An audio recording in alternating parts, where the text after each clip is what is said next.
Bismillahirrahmanirrahim. Assalamualaikum warahmatullahi wabarakatuh. Alhamdulillahi rabbil alamin. Wassalatu wassalamu ala asyrafil anbiya'i wal mursalin wa ala alihi wa sahbihi ajmain, amma ba'd. Puja dan puji syukur atas kehadirat Allah Subhanahu wa Ta'ala yang telah melimpahkan rahmatnya sehingga kita masih diberikan nikmat kesehatan, nikmat iman, dan nikmat Islam.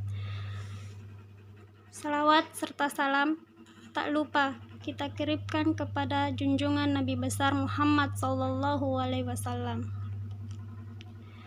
Sebelum mempresentasikan makalah kami, izinkan kami memperkenalkan diri. Saya atas nama Fatimah Az-Zahra dari kelompok 8 sebagai pemateri pertama, dan teman saya atas nama Ainur Salsabila sebagai pemateri kedua. Adapun judul makalah kami yaitu konsep lingkungan. Bab 1, pendahuluan. Latar belakang. Lingkungan merupakan segala sesuatu yang ada di sekitar manusia serta mempengaruhi kehidupan manusia baik secara langsung maupun tidak langsung. Lingkungan dibedakan menjadi dua, lingkungan biotik dan lingkungan abiotik. Lingkungan biotik adalah lingkungan yang hidup, misalnya tanah, pepohonan, dan para tetangga. Sementara abiotik mencakup benda-benda tidak hidup. Pengertian lingkungan hidup adalah suatu ruang dengan segala benda dan makhluk hidup di dalamnya termasuk manusia dan perilakunya yang mempengaruhi keberlangsungan perkehidupan dan kesejahteraan manusia dan makhluk hidup yang lainnya. Lingkungan hidup mencakup ekosistem, perilaku sosial, budaya, dan juga udara yang ada.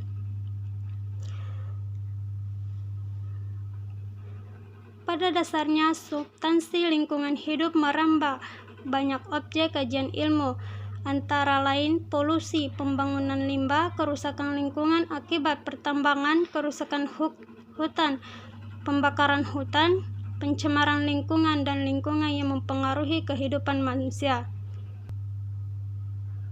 Sehingga tidak heran akhir-akhir ini persoalan lingkungan hidup selalu menjadi tema utama dalam perdebatan nasional bahkan internasional. Alasannya alam merespon kerusakan lingkungan yang terjadi dengan bencana, banjir, tanah longsor, bahkan dalam skala yang lebih luas ialah pemanasan global yang terjadi akhir-akhir ini. B. Rumusan masalah. Apa yang dimaksud dengan ragam budaya, lingkungan sekolah, dan teman sebaya? 2. Bagaimana implikasi bagi proses pendidikan? C. Tujuan. 1. Untuk mendeskripsikan apa itu ragam budaya, lingkungan sekolah, dan teman sebaya. 2. Untuk mengetahui proses implikasi bagi proses pendidikan. Bab 2. Pengertian ragam budaya, lingkungan sekolah, dan teman sebaya.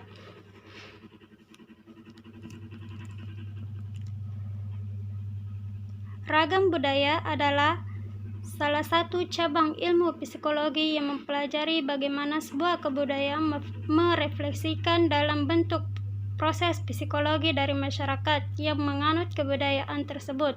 Istilah psikologi berasal dari dua terminologi, yaitu psikologi dan budaya. Psikologi adalah suatu cabang ilmu yang membahas proses pendidikan.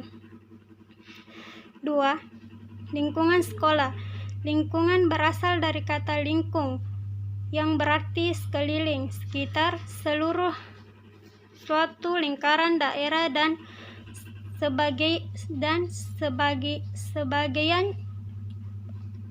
sebagainya. Lingkungan sekolah menurut Imam Supardi menyatakan, lingkungan adalah jumlah semua benda hidup dan mati serta keseluruhan kondisi yang ada di dalam ruang yang kita tempati. Jadi, lingkungan adalah segala sesuatu yang ada di dalam sekitar yang memiliki makna atau pengaruh terhadap karakter atau sifat seseorang secara langsung atau tidak langsung. Menurut pendapat lain, bahwa lingkungan sekolah adalah kesatuan ruang dalam lingkup pendidikan formal yang memberi pengaruh pembentukan sikap dan pengembangan potensi siswa. Dasar-dasar pembentukan kepribadian juga meliputi segala material adalah mencakup lingkungan seperti perkembangan sekolah yang harus ditata dan dibenah serta fasilitas-fasilitas yang bersifat kebendaan seperti pagar sekolah yang permanen yang memagari lingkungan sekolah supaya tetap aman sebagai lingkungan pendidikan yang jauh dari berbagai macam gangguan yang bisa menimbulkan suasana tidak tertiban sekolah.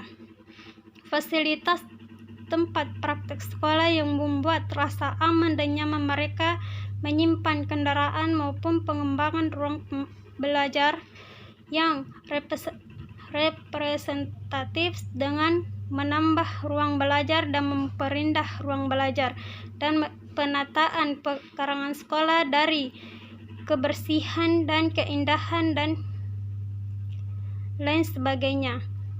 Dan juga lingkungan masyarakat sekitar sekolah yang kedudukannya sangat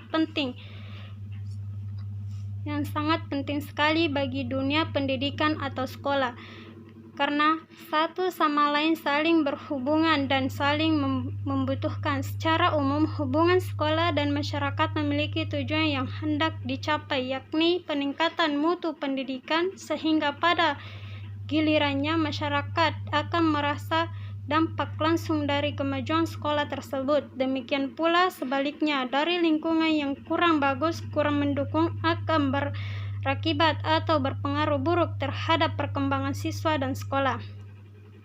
Baik, saya kembalikan ke pemateri kedua. 3. Teman sebaya. Teman sebaya merupakan permulaan hubungan dengan persahabatan yang di dalamnya terdapat hubungan timbal balik. Teman sebaya dapat disimpulkan bahwa teman sebaya merupakan interaksi pada anak-anak dengan tingkat usia yang sama, serta mempunyai tingkat keakraban yang relatif tinggi di antara kelompoknya. Pada teman sebaya, biasanya individu mendapatkan dukungan sosial. Dukungan tersebut dapat mengacu pada kesenangan yang dirasakan karena penghargaan atau kepedulian, serta memberi bantuan agar hubungan dapat terjalin dengan akrab. Teman sebaya memiliki peran dalam proses perkembangan sosial anak, di antaranya sebagai sahabat, stimulasi, sumber dukungan fisik, sumber dukungan ego, fungsi perbandingan sosial, dan fungsi kasih sayang. Pendapat ini menurut Santox 2011 pada halaman 277. Teman sebaya juga dapat berpengaruh terhadap perilaku, berupa pengaruh positif dan negatif. Teman yang berbeda memainkan peran yang berbeda dalam proses sosialisasi. Teman yang sesuai dengan usia dengan taraf perkembangan anak, maka dapat membantu anak ke arah penyelesaian yang baik. Ada pendapat yang mengatakan bahwa teman pada masa anak-anak dibagi menjadi 3 klarifikasi utama. Masing-masing klarifikasi mempengaruhi sosialisasi pada periode yang berbeda yaitu 1. Kawan, 2. Teman sebaya, 3. Sahabat. B. Implikasi bagi proses pendidikan. 1. Lingkungan memberikan corak dan warna terhadap perkembangan manusia. Oleh karena itu, pelaksanaan pendidikan menjadi tanggung jawab 3, yaitu lingkungan keluarga, lingkungan sekolah, dan lingkungan masyarakat. 2. Perkembangan yang dilakukan oleh anak merupakan masa pelestarian atau masa persiapan bagi masa selanjutnya. Dampak lingkungan pendidikan terhadap perkembangan anak dapat dilihat dari perkembangan bahasa, keagamaan, moral, sosial, inteligensi, kepribadian, emosi, dan kemandirian. Kesimpulan, ragam budaya, lingkungan sekolah, dan teman sebaya merupakan faktor-faktor yang dapat mempengaruhi proses pendidikan. Oleh karena itu, penting bagi pendidikan untuk memahami faktor-faktor tersebut dan mengambil langkah-langkah yang tepat untuk memberikan implikasi yang positif terhadap proses pendidikan. Mungkin itu saja dari kelompok kami. Bila ada kesalahan, itu murni datangnya dari kami. Jika ada kebenaran, itu murni datangnya dari Allah Subhanahu wa taala. Billahi fi sabilil haq fastabiqul khairat. Assalamualaikum warahmatullahi wabarakatuh.